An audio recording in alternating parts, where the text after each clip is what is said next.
Today I'm in the wood yard. I'm going against my religion. I'm going to be doing something that I consider blasphemy. That's right, I'm going to stack some wood. Here we go.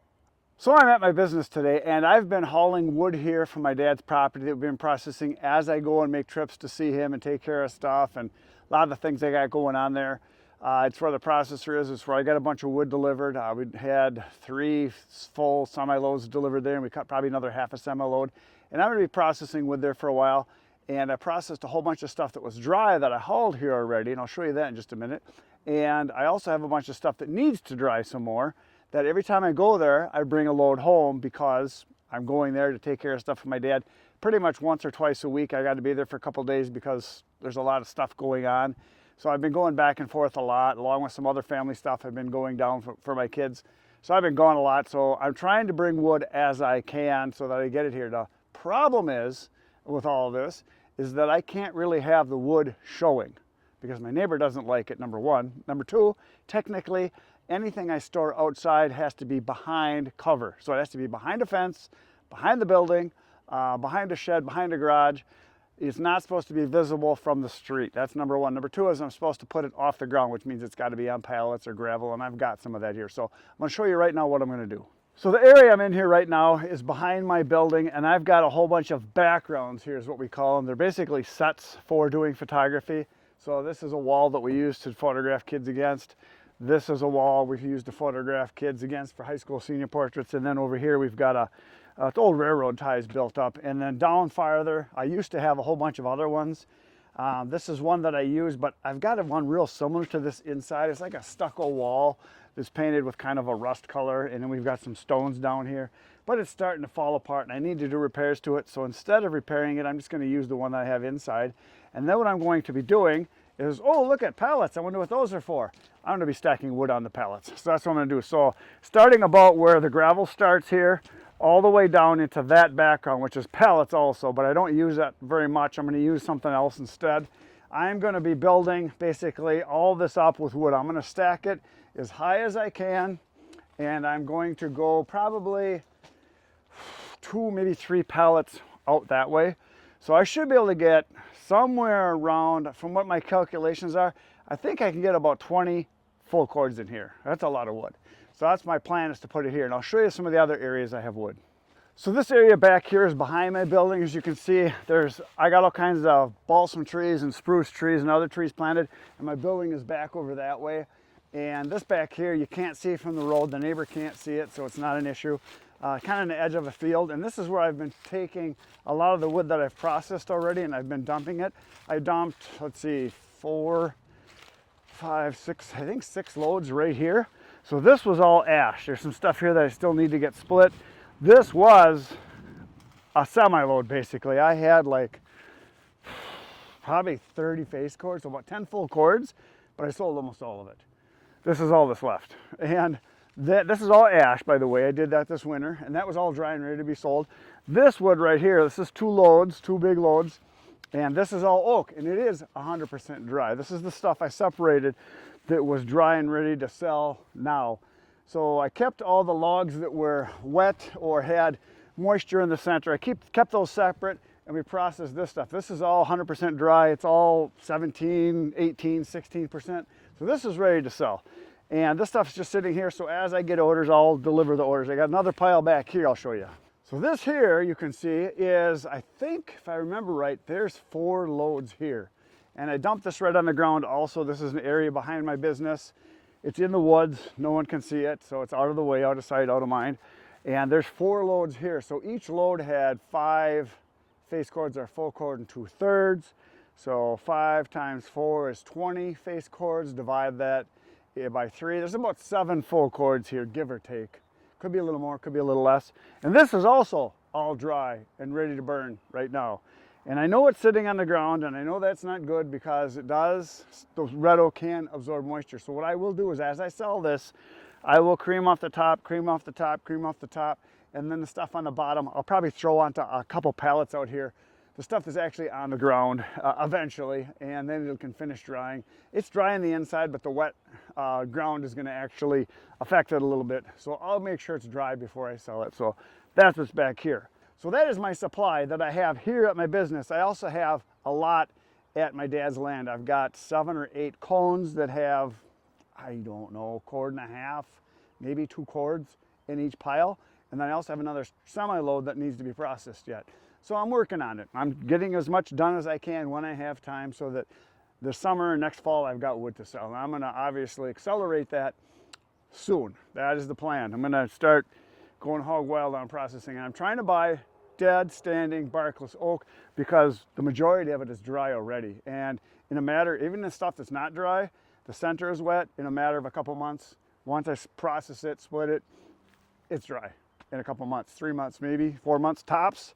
So it will be good. I will have wood for this fall. I'm also looking at buying wood from a supplier that's going to have stuff that's ready for me to sell now too. I called him just the other day. I'm going to stop and look at that either tomorrow or the next day. And he has right now 48 face cords. So that would be, so like 16 full cords. Does that sound right? 48 divided by 3, is that 16 full cords? That's what he's got right now.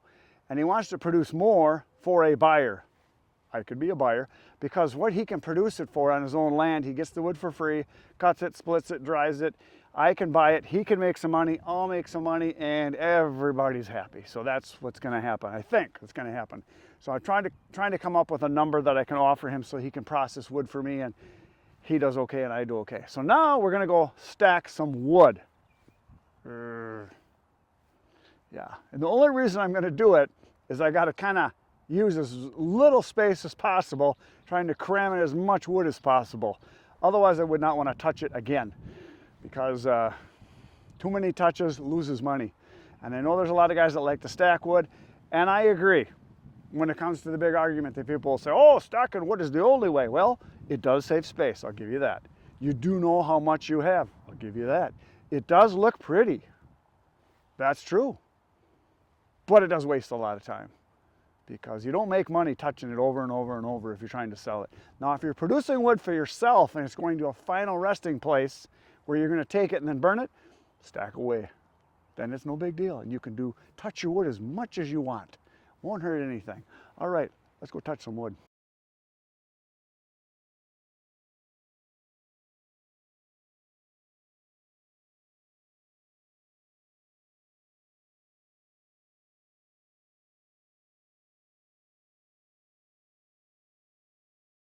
Okay, now for those of you that have never stacked wood before, there's lots of ways to do it. This is not going to be the fast, efficient way. The fast, efficient way is to put a pallet on the ground and then a pallet standing vertical with some braces on each side, so that you basically have a 90-degree corner and you just stack away.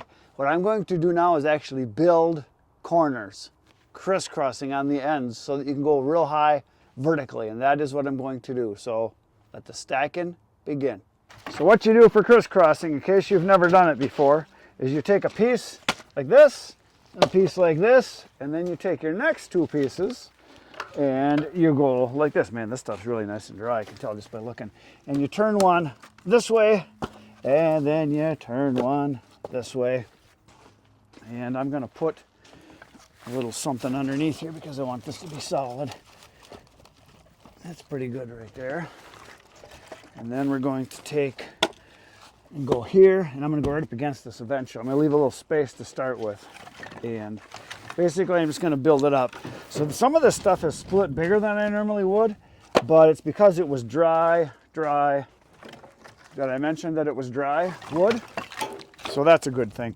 Now I'm going to put a piece right here just to give that some contact, because it'll make it stronger. And then my next piece is going to go there, and I'm going to build it so that basically it leans in, and then we'll do the next row in. So you always lean to the bracing side basically. So in here there's a little more than a full cord, because I did sell a bunch of this wood already. I sold a couple batches, so it's going to keep building up like this, and we'll get this out of here. And then tomorrow I have to go to take care of some stuff with my dad again, because he's not doing so good. So you can see how I'm building this up. Then we'll do another one, then another one, and I'll tie these together by putting pieces so they tie together. Because the more connecting and touching pieces you can have, the better it is for the whole pile, the pile as a whole. It becomes stronger and stronger structurally. So I'm just gonna kind of keep going like this.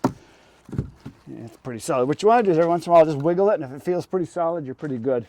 So it doesn't take too long. Once you get the corners done, the rest of it goes really fast, because then you can just fill in. You just run them lengthwise all the way across, and we're probably going to go all the way down into that, where you see way back there where that pipe is. So this is going to be, let's see, we got, I'll step it off. We'll see, we got 1, 2, 3, 4, 5, 6, 7, 8, 9, 10. So that's about 30 feet. 30 feet, and I will be able to go probably 4 or 5 rows, probably 5 rows wide. So 30 feet, and I'm going to be able to go probably 8 feet high. So 30 feet times 8 will give me 240 square feet, because I'm not counting the extra 4 inches. So it'll be one, be adding extra that. So at the least, it's going to go. So I'll easily get 2 full cords per row, and I can do 5 rows. Yeah, if I do 5 rows, I will have 10 full cords, but I could easily go 7 or 8 rows out. I could go that far and it still wouldn't be seen back here. So say I go 8 times 2, that'd be 16. And I bet, because I'm going to go as high as I can reach, and because it's the extra 4 inches on each row, I'm actually going to end up with probably close to 20 full cords in here. That's my guess. 20 full cords I'll get in here. At least I'm going to try, because 20 full cords is almost $400 a cord. That's a bunch of wood. So hopefully nobody lights a match and we don't burn it all up along with the building. That would be bad. That would be a bad thing. But I have insurance. All right. I'm going to quit talking. We're just going to stack like a maniac now.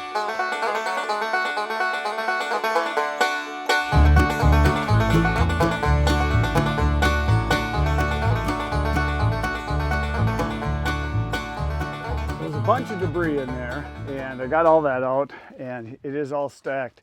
It's probably close to a full cord. Could be a little more, could be a little less. It is 8 feet high, because that's how high that is.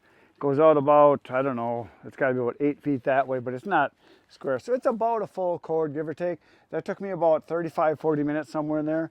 Now, my mom, long time ago, always used to tell me and my brother Ken and my brother Eric to be a simple man. Matter of fact, a good friend of ours, Leonard, wrote a song about it, Simple Man, and I am a simple man. I don't claim to be anything other than that. But I fail to see how me just spending an extra 40 minutes touching this wood over and over, putting it in a pile, added any value. Tell me if I'm wrong. I know there's a lot of guys that think the more you touch it, the more it's worth. That is not the case. So if I was to go for my regular rate, I want minimum $50, $70 an hour. Say this took me an hour total to do all this. That means instead of charging $130 for a face cord or a third of a cord, $390 for a full cord. This should be worth an additional $50 to $70 just because I touched it a lot.